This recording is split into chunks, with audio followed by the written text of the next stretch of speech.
सुनो क्या गा रही है? अच्छा, अरे सिपाही जी प्रणाम प्रणाम। कहिए कहिए सरकार। ठीक है इधर आइए। क्या बात? कहिए अपने घर का हालचाल क्या है? बेजोड़ ठीक है ना? कोई दिक्कत नहीं। और ये कौन है? ये नौड़ी है, अपने घर की नौकरानी। ये जा रही है कचरा उतरा है ना। अच्छा, जमुना नदी जा रही है। हाँ तो सुनो इधर आओ। आप इस टोकरी में क्या ले जा रहे हैं? कचरा कचरा। इसको फेंकने के लिए जा रहे हैं? लाने रहता है, बटोर के बांधी रखा। अच्छा, सरकार बोलेगा कि जा करके फेंकाओ जमुना नदी। क्या अपने घर के आसपास कोई कूड़ादान नहीं है?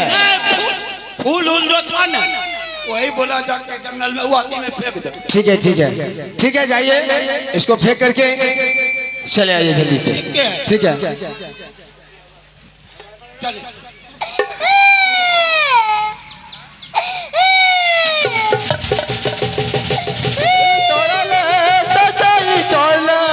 नारी है। चुप। ये बच्चा यहाँ तो किसी को नहीं देख रहा हो। नहीं बच्चा नहीं, यहाँ भूत सब है सरकार। हाँ इधर आइए। इधर आइए। इतना झूठ बोलिएगा? यहाँ कोई आदमी नहीं है आसपास में और ये बच्चे की रोने की आवाज आ रही है। जरूर इसमें कोई राज है। भूत होगा, भूत। भूत है? मिट्टी उधर है। अरे आजकल के युग में भूत है कहाँ? ये है कि मिट्टी में। ये नौड़ी, इस टोकरी को नीचे उतारो, उतारो नीचे।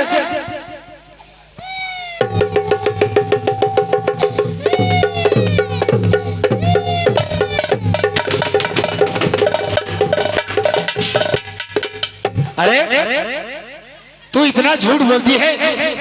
इस टोकरी में तू एक बच्चे को ले जा रही है और तू कहती को मैं कचरा लेकर जा रही हूँ। महाराज राजा से बोले कि इसको फेंकने के लिए, तो हम जा फेंकने के लिए। ए सिपाही तुम बताओ। हमें तो जानबो नहीं करे कि ये कौन है? सरकार नहीं जानते हैं। कौन है ये लड़की? ये आपका बहन है सरकार।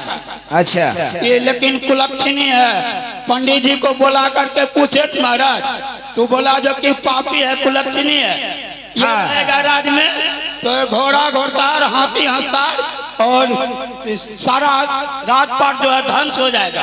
वाह। आपका लड़का जो विदेश गया पढ़ने वो भी खत्म हो जाएगा उधर। सुनो, मैं जो कहता हूँ उस बात को ध्यान से सुनो। मेरा ये जो बैग है इसे अपने कंधे पर उठाओ और ये टोकरी भी उठाओ और अपने महाराजा साहब से कह देना कि वो जो बच्ची थी वो राजकुमार ले लिए रास्ते में। ये बात कहेंगे तो हमरा दोनों को तो कमरा टान देंगे सरकार। कुछ भी हो सीधी तरह से उठाओ और जाओ यहाँ से। ठीक है जाते।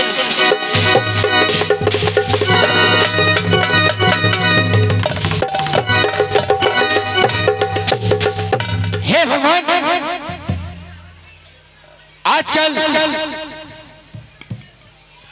आजकल की माँ और पिता दोनों के दिल में दर्द नहीं है।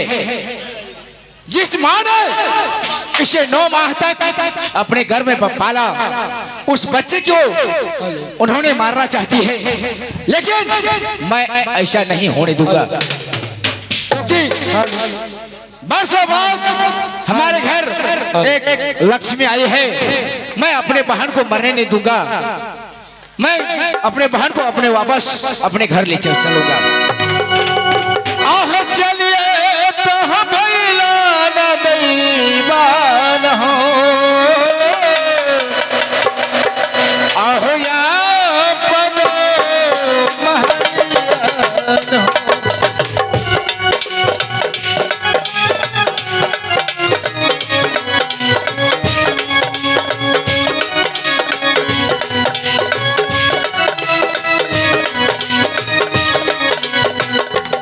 चलिए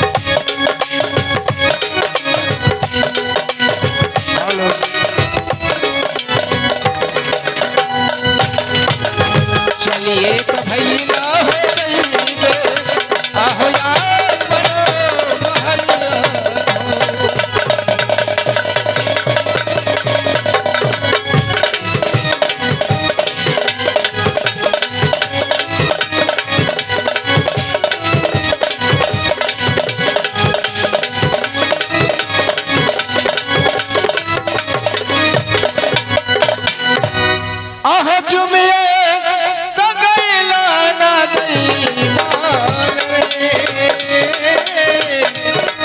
आहो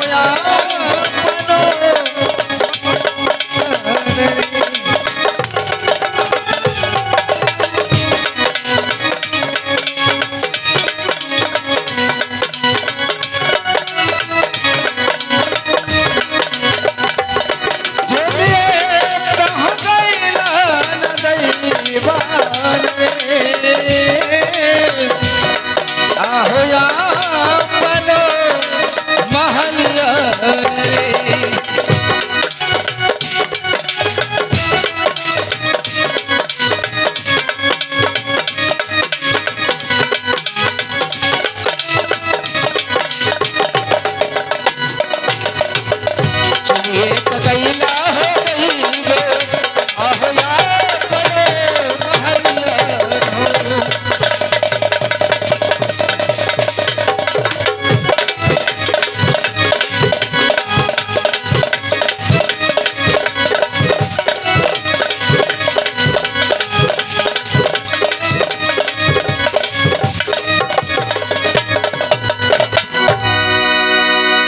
प्रणाम है पिताजी, प्रणाम है माँ। खुश रहो। राजकुमार, तुम मेरे से पढ़ाई करके आ गया? हाँ पिताजी, जब मेरा पढ़ाई पूरी हो चुकी हाँ। तो मैं लौटकर अपने घर वापस चले आया। तो ठीक है पुत्र, आओ मेरे सीने से लग जाओ। इतना वर्ष हो गया तुम्हें हृदय से लगाते हो। नहीं पिताजी, पहले एक बात का हमें जवाब दीजिए, क्या? उसके बाद मैं अपने आपके सीने से लगूंगा। वो क्या सवाल है राजकुमार? Hello hello. आप पहले इस बच्चे को पहचानते हैं? अरे राजकुमार, इसे तो मैं नारियों की हाथों जमुना नदी में बोला था फेंकने के लिए। अच्छा, मगर इस कुलछनी को तुम उठा लाए। वाह पिताजी, क्या बाप का फर्ज निभाया आपने। जन्म लेते ही एक पुत्री का क्या आप शगुन जाने और इसे कुल कलंकनी कह दिया आपने। नहीं नहीं राजकुमार,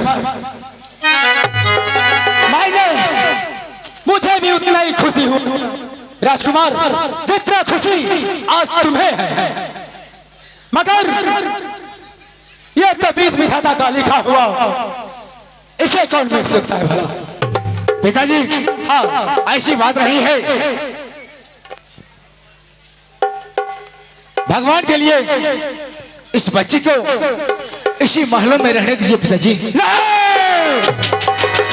राजकुमार, ऐसा मैं कदापि नहीं कर सकता हूं।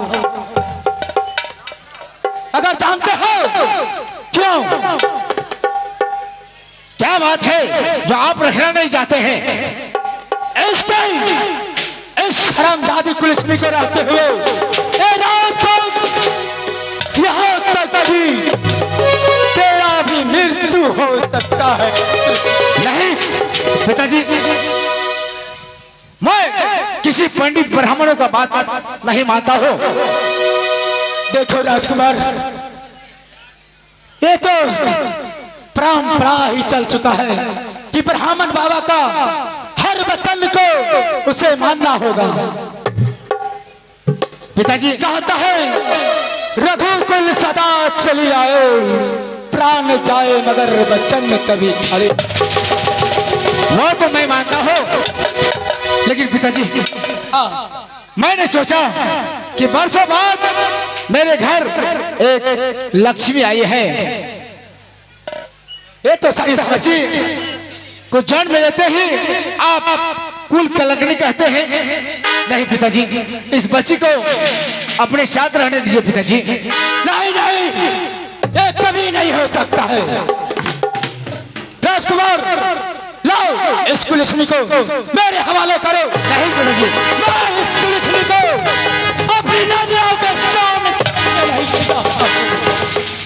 पिताजी, हाँ ठीक है, अगर आप इस बच्ची को इस घर में रखना नहीं चाहते हैं तो कान खोलकर सुन लीजिए, मैं अपने बहन को लेकर यहाँ से कहीं दूर चले जाऊंगा। नहीं नहीं राजकुमार, और इस राज में कभी मैं पैर मारने के लिए नहीं आऊंगा। राजकुमार, ये तुमने क्या बोल दिया? नहीं नहीं राजकुमार, ऐसा मत बोलो। नहीं नहीं पिताजी, तुम लाश पुलिस को मेरे हवाले करो, तुम इसी माहौल में रहो। नहीं नहीं पिताजी, माँ तुम क्यों चुप हो? हाँ पुत्र, तुम तो जानती हो। इसको दे दो इसके पास पुत्र, तुम हमारे पास रह जाओ पुत्र। आइए, ऋचा देवी की तरफ से इस बच्ची को तेल लगाने के लिए 21 रुपए का पुरस्कार आया है। हमारी पार्टी इन्हें लाख लाख धन्यवाद देती है। ये बदरी ऋषि जी